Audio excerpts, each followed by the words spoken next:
So it's Friday night, and I'm still at the office working on a Second Amendment motion.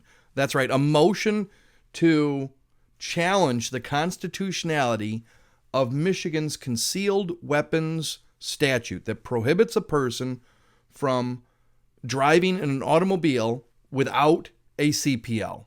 I have a client currently charged, and there's been some remarkable new legal developments in this area.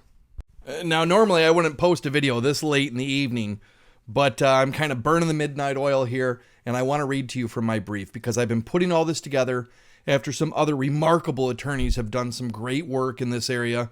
Shout out to Jesse Williams up in Traverse City, who alerted me to an important case, and Stuart Friedman, who did a little bit of research on another matter, and the appellate attorneys from the Neighborhood Defender's Office, who took up a case from the Wayne County Circuit Court that I'll get into. All these people and the people that worked on the Bruen decision itself, this is just some incredible stuff all coming together. So let me read to you from my brief. In 2008, the United States Supreme Court issued a landmark opinion in District of Columbia versus Heller, 554 U.S. 570. Heller held that the Second Amendment protects an individual's right to keep arms that are, quote, in common use for traditionally lawful purposes, such as self-defense within the home.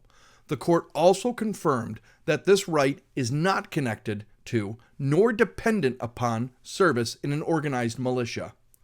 Despite Heller's shattering departure from a collective rights consensus, the vast majority of gun laws, despite facing a spate of lawsuits, survived post-Heller challenges in the district and appellate courts.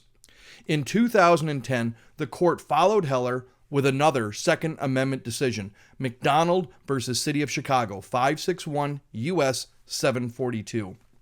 The McDonald court held that the 14th Amendment makes the rights articulated in Heller fully applicable to the states. 11 years passed before the U.S. Supreme Court took up another Second Amendment case, despite numerous opportunities during that time frame.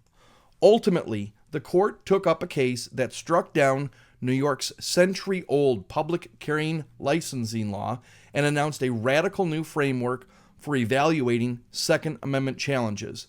That case, New York State Rifle and Pistol Association versus Bruen, 142 Supreme Court, 2111, has been described as upending Second Amendment jurisprudence and creating chaos. In Bruen, the Supreme Court extended Heller and expanded the scope of Second Amendment rights. The court held that the Second Amendment right to keep and bear arms